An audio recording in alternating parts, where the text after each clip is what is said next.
ISUPK.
Exodus, give me Exodus chapter 15, verse 3.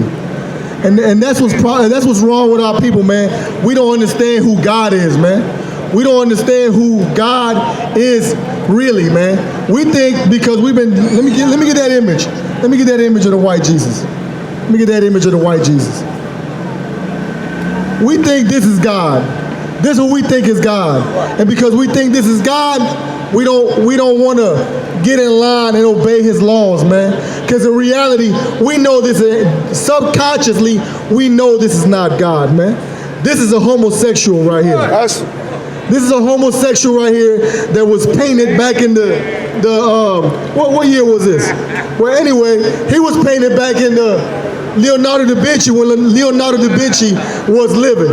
He was Leonardo da Vinci's lover. His name is Caesar Borgia, the second son of Pope Alexander V of Rome, man.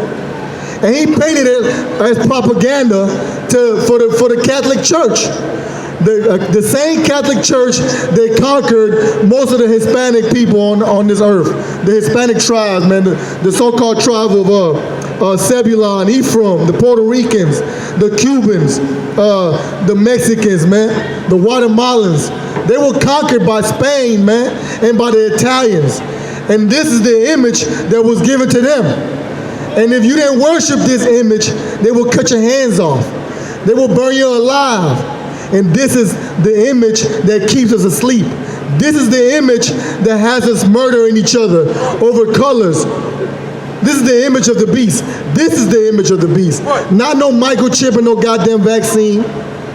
Our people are so afraid of being tracked by the government when you already got tracking devices called cell phones, man. The image of the beast, the mark of the beast is in our forehead, our mind. And this is what we think that God is. That's why he's the beast, man.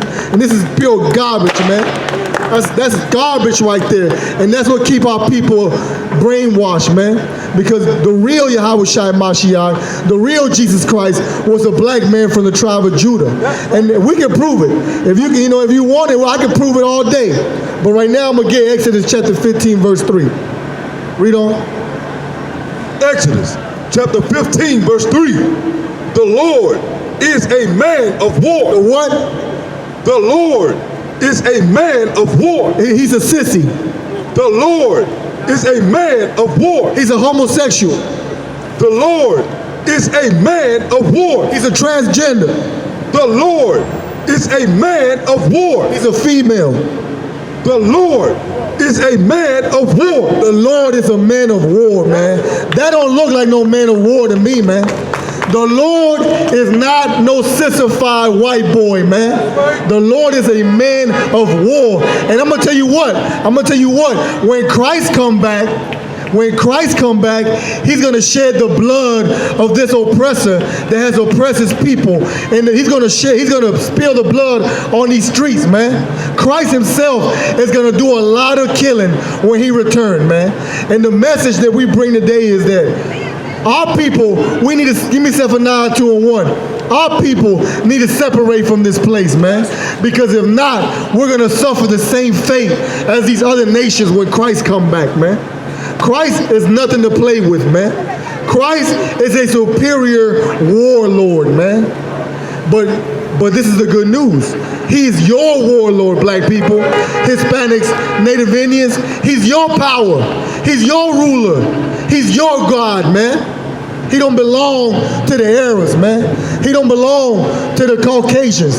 He don't belong to the Chinese. He belongs to the black man in the ghetto, man.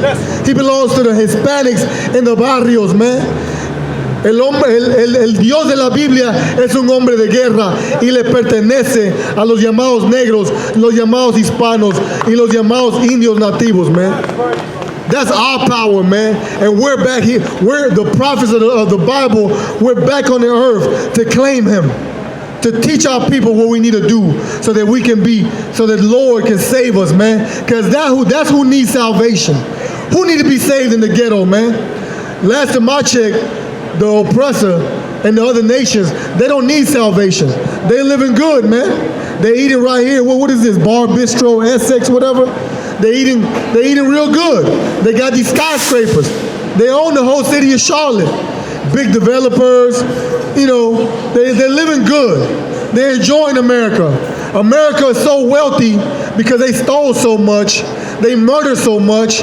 They keep stealing. And they keep murdering on the backs of blacks, Hispanics, and Native Indians, man. Free labor, slavery. How much you think the so-called Mexicans are getting paid washing dishes back there in this restaurant? You know, $13, $14 an hour, if that. That's bread and water. That's only dwelling and food, just like you got paid in Egypt, man, when we were serving the Egyptians. That's all we got paid. Well, what's minimum wage? $7.50 an hour? That's slavery, man. That's modern day slavery, because this is modern day Egypt, man. But we're crying out to the Lord right here, right now, to come save us, man. And the Lord will hear our cry if we change our ways. That's the message today. That's the good news, man. And that's what Christ was teaching. Christ was teaching to come out of the world. Love not the world, or the things in the world, man. Why? Because if we love this world, we gotta love everything in it. We gotta love homosexuality. We gotta love drug dealing. We gotta love corruption. Who's more corrupt than the American government?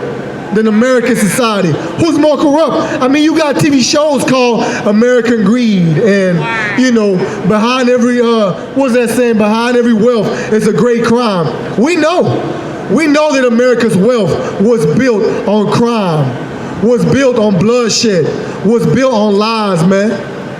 And they stole this land and put my brothers, the Native Indians, on reservations, man. And they put them on the reservations where the land couldn't grow no crops. And like, what is it, like a dust bowl or whatever. So they would strive, so they would survive, so they wouldn't, you know, become better people. And our Native Indians brothers, we hold them accountable too, because we were doing bad things when we was in this land, not governing ourselves by these laws. We were worshiping the wind spirit and the water spirit and the moon. We was doing things that the Lord prohibited us not to do. That's when he was able to conquer us, man. That's why these other nations are able to be on top of us, man. Give me that scripture. Zephaniah chapter 2, verse 1. Gather yourselves together. But this is the message right here.